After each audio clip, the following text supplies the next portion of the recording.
آج حضور میں جو گزارش کرنا چاہوں گا وہ اتھارٹی سے ریلیٹڈ ہے کہ اتھارٹی یعنی ایک ایسا عہدہ اور ایک ایسا منصب کہ کس کو اتھارٹی مانا جائے. یہ ایک بہت اہم بحث ہے پوری دنیا کے اندر کہ اتھارٹی کس کو مانا جائے. اب آج کا جو بچہ ہے ہمارا اور آج کی جو نئی نسل ہے اس کے نزدیک سائنس ایک بہت بڑی اتھارٹی ہے. اس کی وجہ کیا ہے کہ اس کو سائنس ہی ہر طرف نظر آتی ہے. وہ اپنے تعلیمی ادارے میں جاتا ہے اس کو سائنس نظر آتی ہے. وہ اپنے گھر میں آتا ہے اس کے گھر والے بھی سائنس کے بارے میں اس سے پوچھتے ہیں. وہ میڈیا پہ دیکھتا ہے تو اس کو سائنس کی ترقیاں نظر آتی ہیں, سائنس کا اوج و کمال اس کو نظر آتا ہے. اور ہر طرف اس کو سائنس نئے سے نئے ہورائزنز, نئے سے نئے پہاڑیاں, نئے سے نئی مشکلات حل کرتی ہوئی نظر آتی ہے. وہ میڈیکل سائنس کو دیکھتا ہے حیران رہ جاتا ہے, اتنی جدید ترقیاں ہو رہی ہیں. وہ اپنے موبائل فون کو دیکھتا ہے, روز نیا سے نیا ماڈل آ رہا ہے, روز نئے سے نئی چیزیں اس کے اندر آ رہی ہیں.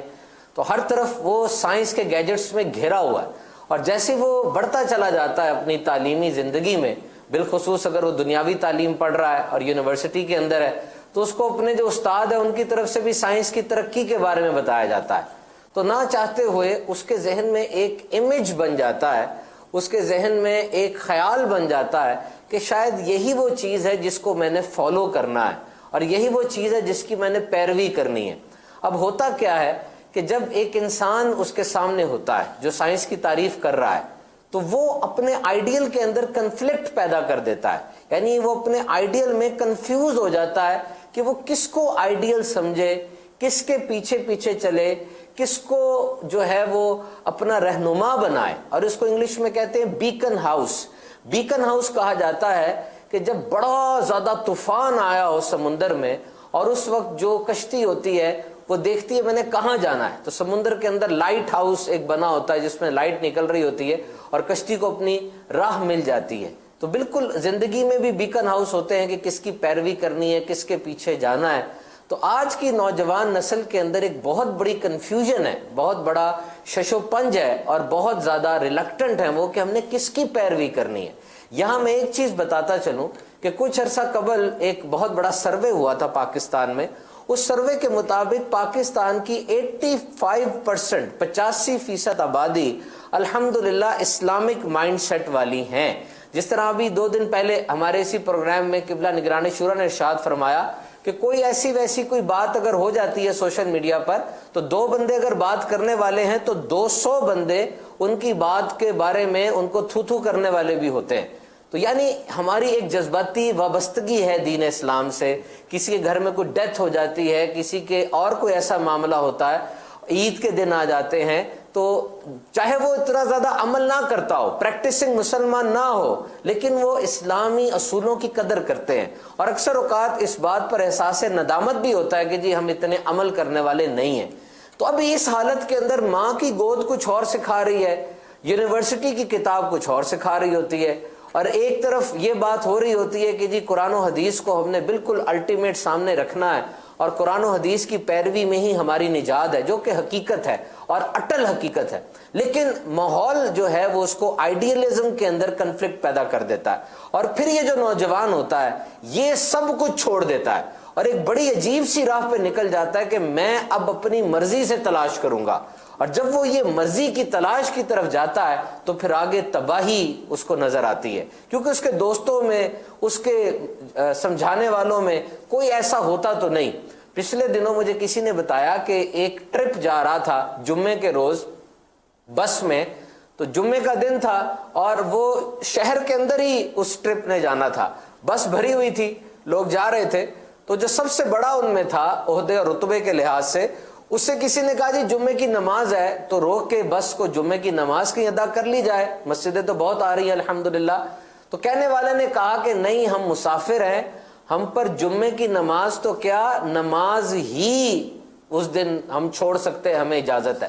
تو اس بس کے اندر کچھ الحمدللہ دعوت اسلامی سے وابستہ اسلامی بھائی بیٹھے تھے, انہوں نے کچھ کرا کے بہرحال بس روک لی اور افہام و تفہیم کے ساتھ نماز ادا کی گئی. لیکن بتایا یہ گیا کہ وہ بندہ جو کہہ رہا تھا وہ دنیاوی طور پہ اتنا بڑا عہدے دار تھا کہ سب کنفیوز ہو گئے کہ یار ہم کیا کریں, اب یہ کہہ رہے ہیں نماز بھی چھوڑ دو, حالانکہ شہر کے اندر ہی جانا تھا. تو یہاں پر جو میں عرض کروں گا قبلہ حاجی امین صاحب سے اور قبلہ سلمان مدنی صاحب سے کہ یہ ایک چیز ہے جو ہمارے معاشرے میں بہت زیادہ کنفلکٹ ڈال رہی ہے۔ حدیث پاک کا مفہوم ہے، فرمایا اپنی اولاد کو 3 چیزیں سکھاؤ، انہیں اپنے نبی کی محبت سکھاؤ، انہیں اہل بیت کی محبت سکھاؤ اور انہیں قرآن سکھاؤ۔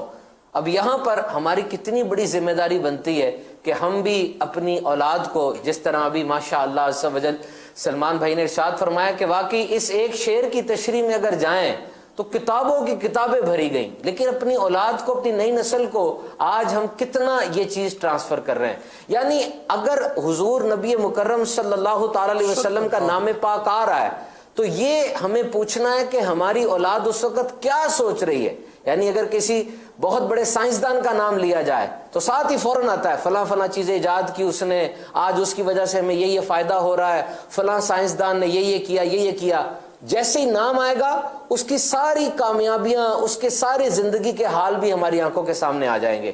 یہ سوال ہے کہ جب حضور نبی مکرم صلی اللہ تعالی علیہ وسلم کا اتنا خوبصورت نام پاک، آپ کا نام نامی ہمارے سامنے آتا ہے، اس وقت ہماری اولاد کے ذہن میں کیا آتا ہے؟ کیا آتا ہے؟ وہ کون سی ہستی ہیں؟ نبی ہیں، لیڈر ہیں، سب سے بہترین آپ کا حسن اخلاق ہے، آپ کے معجزات کا ایک چیپٹر ہے، ہمیں سب کچھ چھوڑ کے ان کی پیروی کرنی ہے۔ آپ کا انداز کیا ہے، حسن اخلاق کیا ہے، غزوات کیا ہیں، اصحاب کون ہیں، آپ کا سفر کیا رہا، ہجرت کیا تھی، پھر آپ نے جو وفود بھیجے، آپ کا انداز تبلیغ کیسا ہے، آپ نے ہارڈ شپس کیسے برداشت کی، آپ کا اپنے غلاموں سے رویہ کیا رہا، جنگیں جو آپ نے کی اس میں رویہ کیا رہا۔ all these things, so we need to make them sit and teach them that what is the original ideal، ہمارے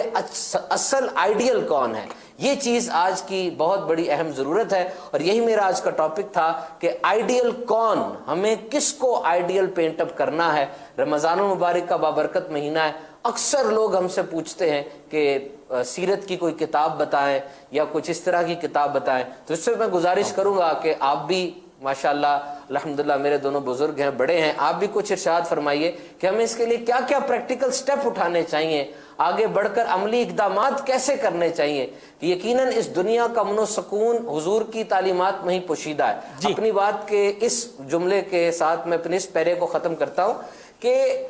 بہت بڑا ایک بندہ تھا جس کو موجودہ لٹریچر کا بانی کہا جاتا ہے، جب وہ سیڑھیاں چڑھ کے اوپر جا رہا تھا تو کسی نے پوچھا، sir please tell us how we can bring back the long lasting peace and happiness in this world, ہمیں سر یہ بتائیے کہ ہم دنیا میں کھویا ہوا امن و سکون کس طرح لا سکتے ہیں۔ وہ غیر مسلم تھا لیکن تاریخ دان تھا اور اس نے تاریخ کو پڑھا ہوا تھا۔ وہ کہنے لگا bring back the system of Muhammad صلی اللہ علیہ وسلم، آپ محمد صلی اللہ علیہ وسلم کے نظام کو واپس لے آئیں، آپ دنیا کو کھویا ہوا امن و سکون واپس لے آئیں گے۔ کبھی کبھار ایسا ہوتا ہے کہ گاڑی کی سپیڈ 400 کی ہوتی ہے نا سلمان بھائی، تو 400 کی سپیڈ پر جاتی جاتی وہ گاڑی جو ہے اب وہ ایک دم سے موڑے گا نا تو ہو سکتا ہے کہ وہ بہت زیادہ کام خراب ہو جائے اور اس کو لگ جائے۔ تھوڑی سی سپیڈ وہ آہستہ کرتا ہے، جب وہ اتنی سپیڈ میں آ جاتی ہے کہ اب وہ مڑ جائے گی تو اب وہ اس کو آہستہ آہستہ موڑتا ہے۔ تو کبھی کبھار اگر واقعی ایسا ہو، دیکھیں فرائض کے اوپر کمپرومائز ہم نہیں کر سکتے۔ ہم الحمدللہ دعوت اسلامی مدنی چینل کے اوپر ایک پیور اوریجنل اور جو واقعی صحیح دین ہے، الحمدللہ آپ عالم دین ہیں، کثیر تعداد میں عالم دین ہیں، ہمارے حاجی امین صاحب ہمارے کتنے پرانے دعوت سائیں والے ہیں، ہمارے بڑے ہیں، تو بڑوں کی سرپرستی میں سپر وین کے اندر یہ بات چل رہی ہے، اور ذرا سی بات بھی ہوگی فوراً سینسر آ جائے گا کہ جی آپ نے غلط کہا ہے۔ ہم آپ کو ڈھیل کوئی نہیں دے سکتے، نہ ہم کوئی کنسیشن دیں گے آپ کو دعوت اسلامی کے پلیٹ فارم سے۔ وہ دین جو وحی کا نور ہے، جو میرے آقا علیہ السلام کے دامن رحمت سے برستی ہوئی پھولوں کی برسات ہے، وہ ہے۔ فرائض تو پورے اپنی جگہ پہ، لیکن ہوتا یہ ہے کہ دعوت اسلامی والے بہت ہی اچھے انداز سے آپ کی یہ ڈائیورژن لے کر آتے ہیں۔ مثال کے طور پہ ہمارے ایک رکن شورا ہیں، غالباً فضیل بھائی ہیں جو ہمارے مدنی نامات والے ہیں، غالباً اگر اس میں غلطی ہو تو تصحیح فرمائیے گا۔ انہوں نے فرمایا کہ جی وہ درس میں مسکراتا تھا، بندہ بھی پیچھے جو ذہنی ازمائش پہ میں مدنی ماحول میں کیسے آیا کہ وہ نماز کے بعد وہ درس کے لیے بٹھاتا تھا مسکرا کے، تو پھر میں مدنی ماحول میں آیا۔ میرے جو قاری صاحب مجھے مدنی ماحول میں لے کر آئے وہ بھی بہت ہی اچھے آرام انداز سے اور بڑے خوبصورت انداز سے آہستہ آہستہ کر کے ایک ایک بات سمجھائی، درس کی طرف بٹھایا۔ میں قبلہ حاجی امین صاحب سے عرض کروں گا کہ اس طرح کی یونیورسٹیز کا جو آپ نے فرمایا حضور، پوری یونیورسٹی پر ہمارا دعوت اسلامی کا جو نگران ہوتا ہے وہ یہی ڈائیورژن کی ٹرائی کر رہا ہے۔ آپ سوچئے کہ اس ادارے کے اندر مطلب ایسے ایسے فنکشنز ہو رہے ہیں کہ جس کا میں کیا ذکر کروں سب کو پتا ہے، ایسے ایسے معاملات ہو رہے ہیں وہاں پر، اور کس قدر یعنی ایک اسلامک کوئی کام ہو رہا ہے تو کتنے لوگ بیٹھے ہیں، اور کوئی ناچ گانے کا کام ہے تو دیکھیں وہاں پر ٹکٹیں ختم ہو گئی، لائنیں اتنی لمبی لگی ہیں۔ اس ادارے میں یہ ایک دعوت اسلامی والا بس بھر کے ہفتہ اور اجتماع میں بھی آ رہا ہے، وہ ایک بیچارہ سب کو کالیں کر کر کے جگا رہا ہے، اور ہاسٹل کے کمروں کو جانا صبح فجر میں صدائے مدینہ کے لیے اٹھانا اتنا آسان نہیں ہے۔ وہ رات کو ہم لوگ جا کے لکھ دیتے ہیں نوٹس بورڈ کے اوپر کہ بھی جس کمرے والا یہ چاہتا ہے کہ اس نے سحری کرنی ہے نفلی روزے کی یا فجر میں اٹھنا ہے تو اپنے وہ جو بلاک بنایا ہم نے، پرچہ بنایا ہے، اپنے کمرے کے نمبر کے آگے ٹک لگا دے تو ہم اس کو اٹھائیں گے جا کے، کوئی پیسہ نہیں لیتے۔ اور جو سلمان بھائی نے چینج کی بات کی، یہ رسالے جو ہم بانٹتے ہیں الحمدللہ امیر اہل سنت کا رسالہ، اچھا سلمان بھائی جو جس جستجو کے لیے وہ رسالے پڑھ رہا ہے نا، یہ جو رسالے ہیں جس جستجو کے لیے پڑھ رہا ہے، جو چسکا اس کو مل رہا ہے اور جو لطف اس کو حاصل ہو رہا ہے، جو گندا لطف ہے، جس کا انجام جو آپ نے فرمایا کہ وہ گاڑی ڈائیورجن والی نوٹس کو نہیں دیکھے گی تو گاڑی تو آگے چلی جائے گی لیکن اس کے ٹائر پھٹ جائیں گے، اس کے اندر انجن ٹوٹ سکتا ہے، اس کا اتنے جھٹکے ہیں، اور ہو سکتا ہے وہ گاڑی تباہ و برباد ہو کر کسی نشے کی عادی بن جائے۔ تو یہ یاد رکھیے کہ الحمدللہ اسلام کی جو ہم کہانیاں پڑھتے ہیں، چاہے وہ میرے آقا علیہ الصلوۃ والسلام کے حسن و جمال کا تذکرہ ہو، اور خصوصاً امیر اہل سنت کی لکھی ہوئی کتابیں اتنی دلچسپ ہیں۔ بات آپ کی ہے، بالکل وہی میں کہوں گا، مشکل نہیں ہے، کتاب آپ یہاں سے ہٹائیں اور اپنے سامنے دودھ پیتا منا لے کر آئیں، اپنے سامنے سیاہ فام غلام لے کر آئیں، اپنے سامنے غصے کی تباہ کاریاں یہ کتاب لے کر آئیں۔ ابھی جو فیضان نماز، جی وہ دودھ پیتا مدری منا کو یہ نہ سمجھے نا گھر سے کوئی بچہ اٹھا کے اپنے سامنے رکھ لے، یہ بھی ایک بات ہے بھائی، کتاب پڑھ رہا بھی ڈائجسٹ، دودھ پیتا مدری منا لے آئے، اب گھر میں وہ چھوٹا بچہ دودھ پیتا بھی اس کو آگے، یہ بھی ایک میں نے کہا چلے رسالے کا نام ہے۔ ماشاءاللہ ماشاءاللہ، یہ رسالے کا نام ہے دودھ پیتا مدری منا، اور امیر اہل سنت نے دودھ کے حوالے سے بچوں کو رغبت دلائی ہے، اور بڑوں کے لیے بڑا ضروری ہے کہ وہ دیکھیں اور پیئیں۔